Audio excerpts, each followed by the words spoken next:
Hi, I'm Peter Beck. I'm the founder and CEO of RocketLab. Why don't you join me on a bit of a tour of these facilities?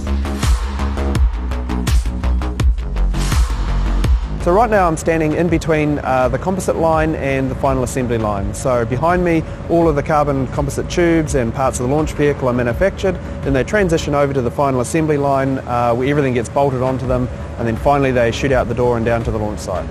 At RocketLab, quality is always number one. And as you walk around this factory, you'll see that not any tool is out of place. Everything is in its own place. You can eat off the floors, and this facility is absolutely organised and beautiful. Within this industry, there's a lot of talk about factories of the future. You're standing in a factory of the future, and it's not a CAD image, it is up and running. And every 20 days, a rocket rolls off this production line. Raw material in one door, 20 days later, rocket out the other. Everything is done here and the other factories. So in this particular factory we have a whole lot of composites, we have machine shop, 3D printing, avionics, clean rooms. At the RocketLab facility here in Long Beach, we have a lot of things under one roof. We have engine development, we have avionics development, we build solar panels, we have a vast array of CNC machines and 3D printers that allow us to build all these things and test all these items in-house here in Long Beach. So our machine shop facilities have two key functions. Firstly is vertical integration and keeping our costs down, so we can manufacture our flight components much cheaper in-house than if we were to outsource them. But secondly, we are still an evolving R&D organisation. We push the limits. We've got our Space Systems division, we're going to the moon. We are constantly iterating. We've got Hypercurie coming online. They are an iterative process of development, and so you want to be able to turn around new parts really fast. We want to have that new design on the test stand tomorrow. The only way you're going to do that is if you maintain that capability in-house. We're extremely vertically integrated. As a result, we really understand that product really well. We've proven that through 20 plus flights. Automation has been a really key part of our composites division. So raw material fibre comes in, it's automated into components, and then those components go into a giant machine called Rosie the robot, and within Rosie all those components are transformed into their finished products and then out on the production line all within about 12 hours. Just about everything we've done in our history is included some carbon composites of some description. So not only do we build launch vehicles here, but also of our spacecraft components.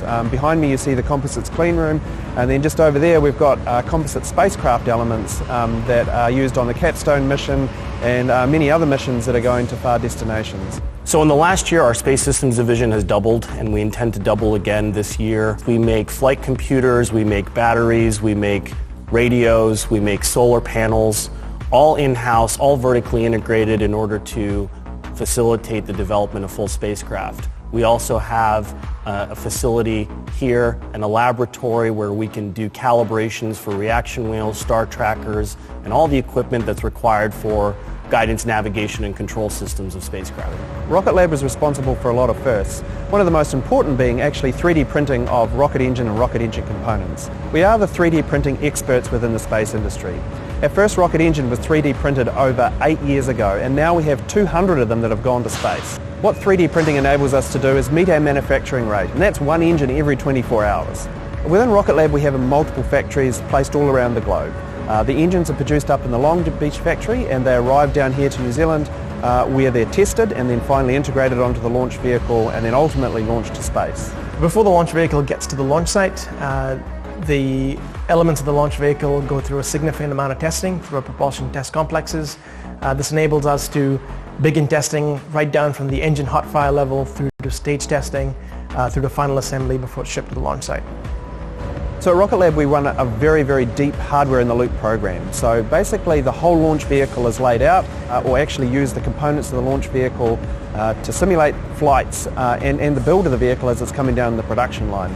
The HITL guys will be able to determine if there's an error in the launch vehicle before it's even built. And those guys can actually fly that launch vehicle to orbit before it's even built on the factory and determine if there's any issues with any of those calibrations. All of our facilities around the world incorporate not just production, but all of our design and analysis and development teams. And I think that's critically important to not segregate your production from also your engineering and your design. So throughout all our facilities, all of those functions are distributed. Look, our team has perfected manufacturing. The next step for us is reusability and recovery. And we've already had multiple successful re-entries and also 2 successful splashdowns where we've actually recovered the booster in wonderful shape. And right in front of me here is actually the next recovery booster on the way down the production line. So So what that really means is that from a manufacturing perspective, we don't have to build as many rockets because we can literally bring these launch vehicles back and these rockets back, refurbish them, put them back on the line and fly them again. So these factories represent a huge investment by the company over many, many years. And we've got to the point now with these factories where any changes that we need to do to the launch vehicle or any increase in production, it is really quite trivial. Right behind you see the Mission Operations Center for Space Systems. We currently operate 2 spacecraft on orbit. All of our future spacecraft for space systems will be operated right out of here in our headquarters in Long Beach, California.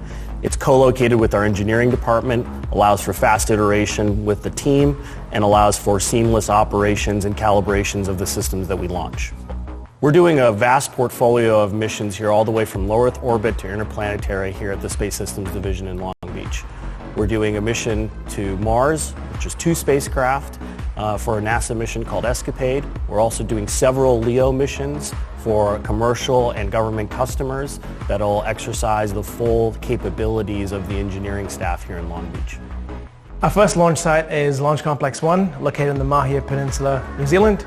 It is the world's first privately operated launch site, capable of 120 launches per year.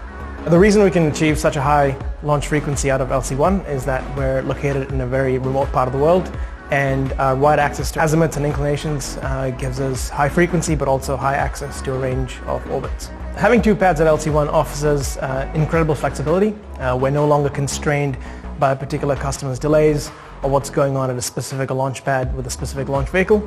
So the 2 pads fundamentally enables frequency, but it also gives us the backup and redundancy should we need more opportunities in short order. The beauty of owning your own launch site is that if we want to go tomorrow, we launch tomorrow. LC-1's home to many world-class facilities that support launch. On top of the 2 launch pads that we have a host of clean rooms, even capable of processing spacecraft fueling activities at the launch site itself. We've also got an integration facility for the launch vehicle. We also host the Range Control Center 2 kilometers away from the launch pad that house our critical operators before launch. So operating our own site at LC-1 gives us incredible flexibility. We essentially own the schedules. We determine when vehicles can get launched and can get wet dressed and tested. Part of that includes operating our own range safety team, so we have no reliance on external contractors or government entities to provide that service. What that enables, again, is incredible flexibility. We control the spend, we control the way we operate, and therefore allows us to provide a very lean, commercially viable service. So in support of our test and launch sites, we have 4 key control centers, 2 mission control centers and 2 range control centers. They're all interconnected, and it doesn't matter where you are, you can support a test or launch operation from any one of these sites. And this enables us to deliver a global launch capability, whether it's for a launch service or a satellite service. Launch Complex 2 is based on Wallops Island, Virginia. It was strategically selected to be in Virginia, again, primarily because of its low activity. We've got access to a relatively high part of the launch calendar at Wallops itself. Also includes the integration control facility that's located off base, so it's completely deconflicted from any on-base operations. The ICF is a one-stop shop. It's the place where we integrate our payloads onto Electrons, as well as house the local operations team to command and control the launch. Having built multiple launch sites in the past, we certainly have the ability to set up shop really anywhere on the planet. We've been able to navigate the local regulations and meet all the compliance requirements, as well as do the infrastructure, get the engineering done in record time. So you can't have launch and spacecraft operations without a network of ground stations. We own and operate some of our own ground stations, as well as have a strategic partnership with KSAT that gives us ability to get data from launch or space on demand. One of the strongest attributes of RocketLab is the team, and no more is this prevalent than the production team. So these guys here have put 20 launch vehicles on the pad, and as you can see around me, probably another 10 in production. And the team here is the best in the world. RocketLab is really, really well known for taking incredibly complex aerospace structures and components and systems and just producing them at volume.